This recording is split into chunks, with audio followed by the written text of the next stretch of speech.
from our heads of the general staff and also from the side of the Euro-American coordination. And here we have taken due note of the fact that there is a coordination body that will fully coordinate all the competent armed forces and provide coordination between the Coalition of the Willing, United States of America and Ukraine in operational terms that will support the General Staff of the coalition here in Paris. So within this coalition, on the basis of all the work done in recent months, we have consolidated our approaches. Firstly, with the setting up ceasefire monitoring mechanisms to be placed under American leadership, with contributions from several states that said they were willing and able to do so.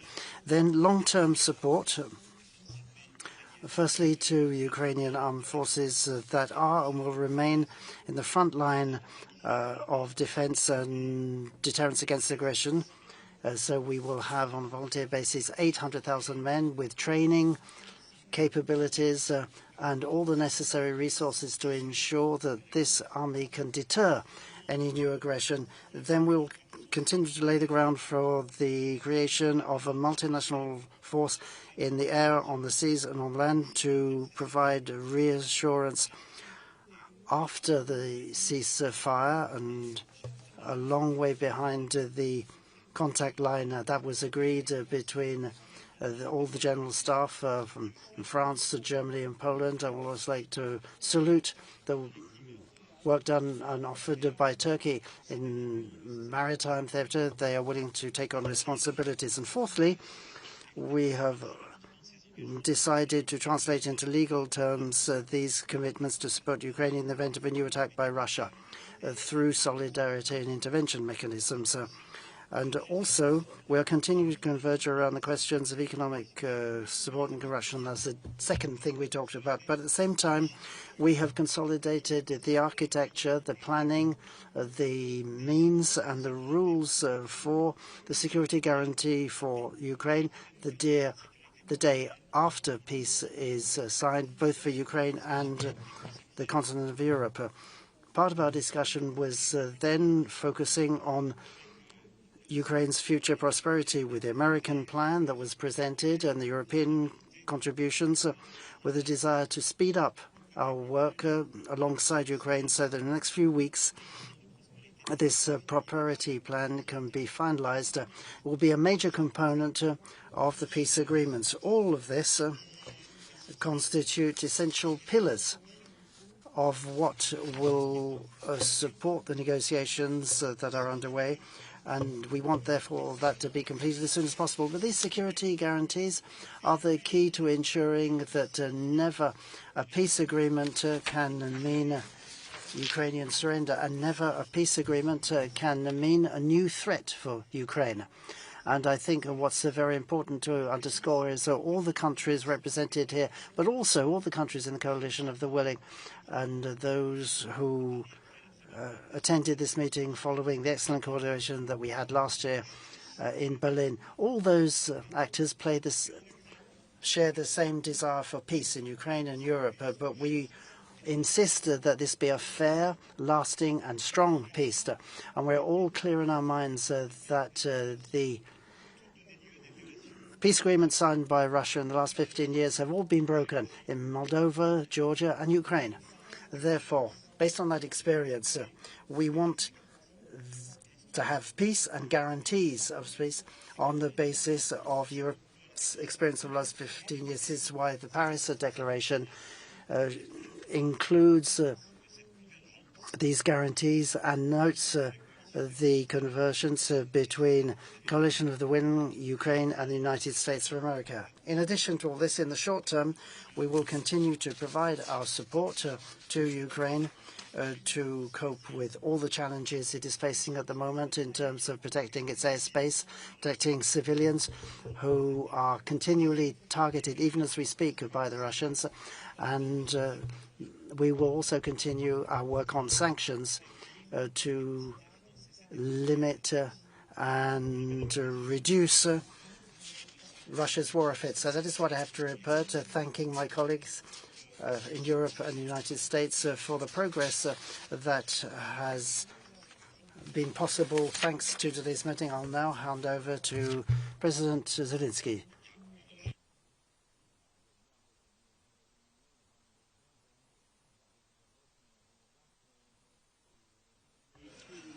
Thank you, dear Emmanuel, for your invitation. I would like to thank Chancellor, Prime Minister, as well as the American representatives and all the journalists present. First of all, I would like to thank you for this meeting, which is the most representative. 27 leaders of the European Union, NATO, Australia, New Zealand, Turkey. As a matter of fact, it is a very broad representation, and we are able to sign a document. This is very concrete. There is a declaration, a joint declaration, and there's also this declaration of intent signed by our three countries. And this illustrates the willingness of the coalition and the European countries to work for peace. And we want to be ready so that when diplomacy reaches peace, we can place the forces of the coalition of the willing. The details will be set out in other documents. We're working on which countries are willing to contribute and guarantee security in the air, at sea, and on land. We are assessing which forces are necessary, who will be able to, who shall coordinate all of that. And we also want to work on monitoring and clearly say how this force or that force will be financed, as well as the Ukrainian army. I believe that our Ukrainian forces will be based on the Ukrainian army with other elements. The military from France, the United Kingdom, and others have worked on the necessary military equipment. We also have, we already have enough details, and we know which countries will get involved and what each of them will contribute separately. And allow me to thank every leader who is willing to contribute to this peaceful solution. We also addressed, we had very concrete discussions with the American delegation regarding the monitoring of peace. It's very important for us. What is crucial in this peace deal is anything that can prevent a new Russian aggression. We also made progress with the American representatives who worked on documents in Paris, and we will have other meetings with Mr. Witkoff and Mr. Kushner. We are working on some bilateral agreements, bilateral documents as well as trilateral documents, and are hoping to sign these soon in different formats. And God willing, we will succeed. We are very grateful for the support of the United States of America, and so that they can provide the necessary support so that Russia cannot aggress Ukraine once again. And we very much agree upon the fact that the guarantees must be based on some legal grounds to be confirmed by the American Congress. Of course, some issues remain open regarding these documents, including the 20-point document. And what we really need to work upon is the issue of territory. We have a number of ideas that could be helpful. And if some issues are not remain blocked between our teams, and the leaders can also get involved. There will be other discussions, and I would like to thank you, Emmanuel, for giving us this opportunity, allowing our teams to be able to continue working here for 2 days. And I'd like to thank the American representatives for contributing to it. When it comes to security, the architecture already exists, and our partners can pressure Russia to put an end to this war. Ukraine never stood and never prevented peace. Russia started this aggression, and it is very clear as to who should do what is necessary to be done to put an end to this war. So I would like to thank all of those who contribute to peace. We all understand that we need to stop the aggressor to allow peace. The deep strikes, the sanctions, our diplomacy, all of this is working. Today we also talked about our air defense. It is essential. Some leaders of the coalition of the willing mentioned it. For us, it is a daily issue. It is true that Ukraine needs missiles every day because, notwithstanding diplomacy, the Russian strikes continue. Russia is not concentrating on diplomacy. They are striking our villages or cities or infrastructure. And we discussed this issue with President Trump in Mar-a-Lago, and I would like to thank him deeply for his understanding and his support. In Paris, the extension of air defense has been discussed already again. The stronger our air defense, the stronger will be our diplomacy. So thank you to all of you for your support. Thank you.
Chancellor, Frederick, over to you. Thank you, Emmanuel. Ladies and gentlemen, this new year is beginning exactly the way the old one ended. That's to say, with intensive peace diplomacy for Ukraine. And today's meeting of the Coalition of the Willing was a further step on this path towards peace. And so I'd like to start by thanking Emmanuel Macron for his hospitality here in Paris. And also like to thank both Emmanuel and Keir for preparing this meeting today, along with Volodymyr Zelenskyy. Because, ladies and gentlemen, today, in the triangle of Europeans, Ukraine, and the United States, we have built on the progress that we achieved last year in Berlin. This is a shared success. And I'd also like to thank Steve Witkoff and Jared Kushner, the representative of the United States, and thank them and President Trump for their support in all this effort. We have the same strategic goal. First and foremost, we want to make sure that the weapons in Ukraine, after 4 years of war, be finally silenced. The country is on the verge of a humanitarian energy crisis, and therefore we are stepping up, in any case, our enormous efforts so as to reach a swift conclusion. Secondly, we want there to be a ceasefire, and unlike the Minsk Agreement of 2015, one based on strong security guarantees. And thirdly, as Europeans and Ukrainians, we want to ensure that we can shape this ceasefire together. Today we focused on the contribution that Europe and its partners after a ceasefire could make for Ukraine. As Coalition of the Willing, we will be shouldering our responsibilities. We want to help to make sure that in the future there are strong armed forces in Ukraine that constitute a credible deterrent for Russia through arming, training and funding. We will also take part in the monitoring of a ceasefire, and we will also make a contribution to strengthening Ukraine on land, in the sea and in the air. With our partners in Washington, we agree for that certain conditions have to be met. Firstly, there needs to be strong legally binding security guarantees, including from the USA, and an American backstop to provide security European commitments. I'm very thankful that the United States has already said it would be willing to do so. Secondly, the ceasefire has to be organized in such a way with Russia that the Coalition of the Willing can play an active role. We are actually working towards that. And thirdly, of course, all partners in the coalition have to go through their domestic processes to decide what contribution they will make. Germany will continue to support politically, financially and militarily. That could mean, for example, that after a ceasefire for the Ukraine in a neighboring NATO area, we would have a presence. As for the type and scope of a German contribution, obviously that has to be decided by the German government and parliament once these conditions have been specified and clarified. For me and for the German government, I would say that for the moment, nothing is excluded. As of now, in the 4th year of the war, Germany is Kiev's strongest supporter. And after a ceasefire, Germany will accept responsibility for the security of Ukraine and for the continent as a whole. We also discussed today how after a ceasefire we could promote the reconstruction of Ukraine. We are working on a package for that among European partners in close coordination with the USA. The President of the Commission today explained today how the Commission could contribute to that. And this reconstruction is indissociable from the question of security guarantees. Economic strength will be an indispensable guarantee for ensuring that in the future Ukraine can present a credible deterrent to Russia. So, dear Volodymyr, this also means certain expectations of Ukraine, as we've discussed in Brussels. Ukraine must make sure that its young men can find decent jobs in their own country rather than traveling to Germany, Poland or France. This is something that we have already discussed in Brussels together, and I think that this is an expectation that Ukraine can meet and will meet. So, ladies and gentlemen, no one can say today whether the arms will be silenced in Ukraine in 6 weeks or in 6 months, but we are working tirelessly towards that peace. We'll obviously have to make compromises. We will probably not be able to achieve the ideal of a perfectly designed peace, not as much as we would like, but we have to learn not from books, but from the existing geopolitical circumstances going forward in the next 3 months. We will go about this with perseverance, realism, and a clear view of what is best for Europe. That's to say, a stable ceasefire, strong security guarantees, and peace in Europe, linking Ukrainians and Europeans that we form together. So once again, thank you for this excellent meeting today. It really was worth coming together in such great numbers. Never happened before in the coalition of the willing. We've never had so many people in one room as we had today in Paris, and that shows clearly to Russia that they have to stop the war. There's no point continuing it, and as coalition of the willing, we are willing to work with Ukraine and the US to find a way through to permanent or stable peace in Europe. So all the best for Ukraine. Thank you very much.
Questions. We'll take questions now.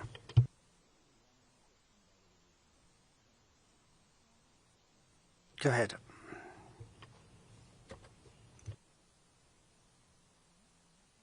Good evening. Claire Gatinois from Le Monde. Good evening, presidents, prime ministers, heads of state and government, and special envoys. President Macron, this is the 15th time, as you said, that the coalition of the willing has come together to produce security guarantees for Ukraine, hoping for the support of the United States. And now Trump has not firmly committed to American support. After what happened in Venezuela and the threats to Greenland sovereignty, can Europeans still trust our American ally? Don't you think we should think of security guarantees without the United States? And regarding Greenland, in the light of what was said this morning, should we consider deploying European troops to protect that territory and to protect this? Is it because you want to protect links with the United States you haven't condemned the intervention in Venezuela? Thank you. That's a multiple question, and I wish you a Happy New Year. On the question of Venezuela, which I think is not really connected with today's matters, diplomacy has its own roots and ways. French diplomacy has already expressed itself. We have to see that as a coherent message. I think I've been very clear about that. Regarding today's matters, the presence of President Trump's special envoys today and the commitments by President Trump himself, in particular what he said at the meeting in Mar-a-Lago at the end of last year with President Zelenskyy, that was about an American commitment to take responsibility. This meeting, I think, is a milestone in the process that we defend, is in line with the American interests. As what France has been defending for several years is a more independent Europe with more strategic autonomy. That's to say, Europe taking responsibility, greater responsibility for its security, taking into account NATO, but taking on a greater share. In his first mandate and in this one too, President Trump has said that Europeans must bear a greater share of the burden. That's what he's asking us to do, and it makes sense. So all the work of these recent months through the coalition of the willing is to get the Europeans together. But there's also Canada, New Zealand, Japan, the United States, and the Canadian Prime Minister in particular was with us today, which is a very strong signal, and is fully committed to these security guarantees. So the coalition of the willing is the beating heart of this support to Ukraine, offering security guarantees. So what we're saying is the day after the ceasefire, this is how we will provide these different moments of support to Ukraine, in particular through a new format for the Ukrainian army that would deter Russia. So in this context, the support and participation of the United States are very important for a lot of countries, many NATO member countries, because American capabilities, sometimes they are the only ones who have the ability to provide certain guarantees. All that is of key importance. Recent weeks have illustrated a change. As Chancellor Merz said in our meeting in Berlin, that was already a milestone with a new step forward in SACEUR. That's to say, the American authorities in charge of military matters in Europe, they were all involved. So there are these different levels of security guarantees where the United States of America have clarified their participation, in particular with respect to monitoring. That's to say, surveillance of the front line, and the American observation capabilities are absolutely vital, and that's been confirmed. So my point is that in recent months we have put together a coherent and meaningful construct. The Americans want us to do more, and we can. We now have a coalition of the willing providing guarantees. We also have American participation through its resources, let's say the backstop. And in that context, the statements by President Ahmed Maraga, along with President Zelenskyy at the end of last year, and confirmed by the relevant generals in the chain of command, and as confirmed by Mrs. Kushner and Witkoff, that confirms a guarantee on the part of the Americans. So I have no reason to doubt the sincerity of that commitment, given their statement today and all the work that has been done with the United States in order to design this scheme. And as UN Charter signatory and members of NATO, they are allies to us here in Europe, and it's as such that they are here today, and they have worked alongside us in recent weeks. Thank you.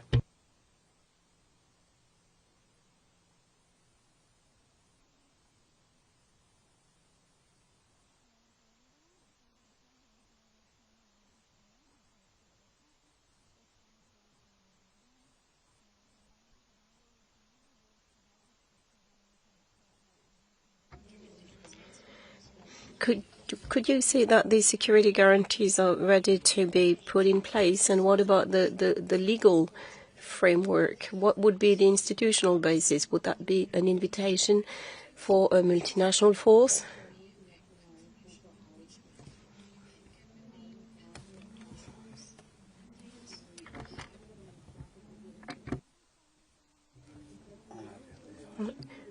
There's a technical issue.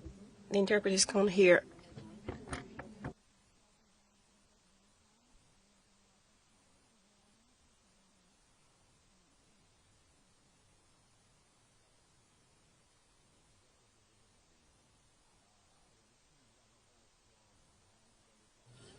Thank you for the question. Firstly, I think that the members of the Coalition of the Willing have to work hand in hand with the United States, and these guarantees have to be legally binding. For the Americans, this means that this has to be supported by the American Congress, and we very much hope that will happen. All the documents are ready for signature, and we hope that will now go through. As for this declaration, the Paris Security Declaration, it paves the way for this process that will be legally binding, because for most of the coalition members, it is necessary to have the support of Parliament, and we count on them for that.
Good evening.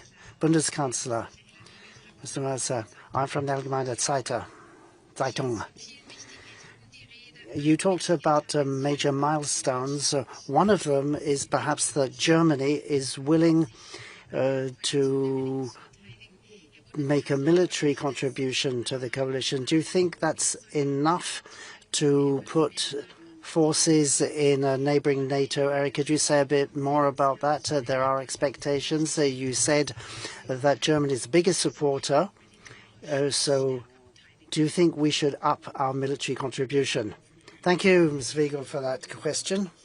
Yes, we discussed that at length amongst us today. I've said on behalf of the government that, of course, we're willing to participate in the security guarantee. Exactly how? At the moment, that's an open issue because the whole package as a security guarantee has not yet been fully addressed. We have some very specific proposals available. If Germany is going to be in, that will mean there has to be a decision by the German government, followed by confirmation from the parliament.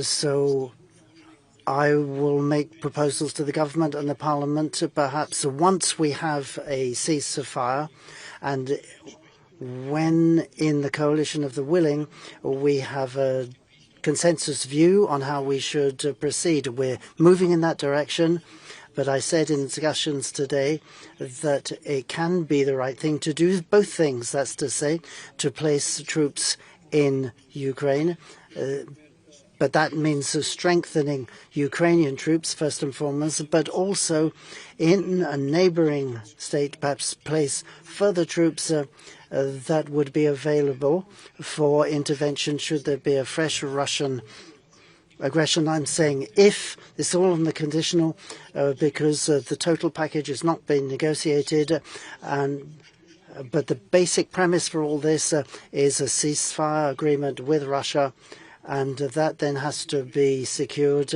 with the appropriate military support to Ukraine. And I want to stress once again, it's not just militarily supporting Ukraine, talking about military support for peace and freedom in Europe, and that is why we are also committing to that.